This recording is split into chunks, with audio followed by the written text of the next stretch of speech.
যতদিন না এই সরকারটা ভেঙে পড়ছে ততদিনই নির্মীয়মান বাড়ি ভেঙে পড়ে মর্মান্তিক দুর্ঘটনা ঘটবে। বর্ধমান মোহনবাগান মাঠে রবিবার প্রাতঃভ্রমণের সময় বর্ধমান দুর্গাপুর লোকসভা কেন্দ্রের বিজেপি প্রার্থী দিলীপ ঘোষ এভাবেই কটাক্ষ করলেন মুখ্যমন্ত্রী তথা দলনেত্রী মমতা বন্দ্যোপাধ্যায়কে। তিনি বলেন, কাটমানি খেয়ে ঘুষ দিয়ে পুরাতন বাড়িগুলিতে মানুষকে রেখে তাদের জীবন সংকট বাড়ানো হয়েছে। দিলীপ ঘোষ সোজা সাপটাভাবে বলেন, দুর্ঘটনার দায় কে নেবে?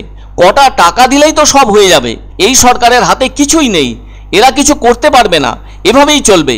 কলকাতায় ফের নির্মীয়মান বাড়ি ভেঙে অকাল প্রয়াণের ঘটনা নিয়ে সাংবাদিকদের প্রশ্নের উত্তরে এ ধরনের মন্তব্য করলেন প্রার্থী দিলীপ ঘোষ। রবিবাসরীয় সকালে দৈনন্দিন কর্মসূচির মতোই বর্ধমানের মোহনবাগান মাঠে প্রাতঃভ্রমণে বের হন বর্ধমান দুর্গাপুর লোকসভা কেন্দ্রের বিজেপি প্রার্থী দিলীপ ঘোষ। মোহনবাগান মাঠ থেকে তিনি সোজা চলে যান গোলাপবাগের বিধানচন্দ্র রায়ের স্ট্যাচুর কাছে। সেখানে ওই সম্মানীয় ব্যক্তির মর্মর মূর্তিতে মাল্যদান করেই কাছাকাছি থাকা 60 ঊর্ধ্ব ব্যক্তিদের সঙ্গে সৌজন্য বিনিময় করেন। এরপর এখান থেকে তিনি ওই শহরের 20 নম্বর ওয়ার্ডে যান জনসংযোগের জন্য। আর জনসংযোগের পাশাপাশি তিনি পুরানো আরএসএস কর্মীদের সঙ্গেও দেখা করেন। এরপর রাজবাড়ির লক্ষ্মীনারায়ণ জিউয়ের মন্দিরে যান। সেখান থেকে আসার পথে রাজবাড়ির সামনে রাজার মূর্তিতে মাল্যদান করেন। তারপর তিনি সোনাপট্টির বটতলায় চায় পে চর্চায় অংশ নেন। তবে বিজেপি প্রার্থী দিলীপ ঘোষকে হারানোর জন্য তৃণমূলের কাছে বার্তা গেছে বিজেপির পক্ষ থেকে বলে কুণাল ঘোষের মন্তব্যের পরিপ্রেক্ষিতে দিলীপবাবু অত্যন্ত কটাক্ষের সুরে বলেন, কুণাল ঘোষ আগে তৃণমূল পার্টিটা নিয়ে চিন্তা করুক, তৃণমূলটা উঠে যেতে চলেছে, এবার উনি কোন পার্টিতে যোগদান করবেন সেটা ঠিক করুক। ওনার অবস্থা এখন অনেকটা ওই গাঁয়ে মানে না আপনি মোড়লের মতো। আর বিজেপিকে নিয়ে সারা দেশ ভাবছে। দিলীপ ঘোষের বিরুদ্ধে ওনারা চক্রান্ত করে সেভাবে কিছু করে উঠতে পারে নাই, অন্যরাও কিছু করে উঠতে পারবে না বলে দাবি করেন তিনি। এদিন মমতা বন্দ্যোপাধ্যায়কে এক হাত নিয়ে দিলীপ ঘোষ বলেন, উনি এতদিন প্রচারে নামেননি কেন? ওনার কপালের স্টিকারটা কবে খুলবেন?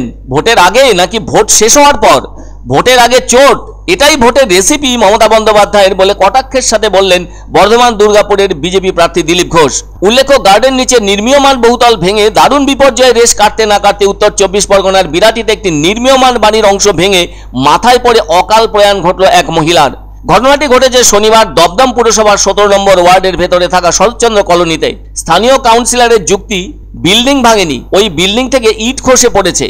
মৃতার স্বামী বিষয়টি নিয়ে আইনি পদক্ষেপ নেওয়ার কথা জানিয়েছেন। মৃতার স্বামীর দাবি, ওই বাড়িটি বেআইনিভাবে তৈরি হচ্ছিল। তিনি এমনও প্রশ্ন তোলেন, 8-10 ফুট প্রশস্ত রাস্তার পাশে কিভাবে 4 তলা বাড়ি তৈরি হয়? পুলিশ সূত্রে খবর, ওই বাড়িটির ছাদের পাঁচিলের অংশ ভেঙে পড়ে। ওই নির্মীয়মান বাড়িতে 18 জন কাজ করছিলেন, ফলে তাদেরও জিজ্ঞাসাবাদ করা হচ্ছে। পুলিশ অবশ্য সমস্ত দিক খতিয়ে দেখছে বলে জানা গেছে। অভিযোগ পেলে তদন্ত করা হবে।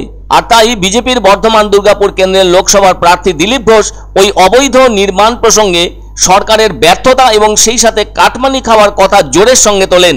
এদিকে তৃণমূল সুপ্রিমো 3রা এপ্রিল উত্তরবঙ্গে রওনা হচ্ছেন, কেননা ওই অঞ্চলে 4 থেকে 8ই এপ্রিল অর্থাৎ 5 দিন ধরে উত্তরবঙ্গে ভোটের প্রচারে ব্যস্ত থাকবেন দলনেত্রী। 19শে এপ্রিল প্রথম দফার ভোট হতে যাচ্ছে।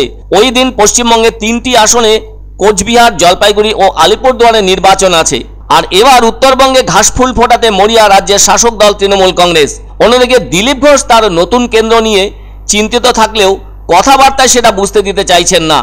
সেটাও দেখার ওখানে তিনি কেমন 4-6 হাঁকান।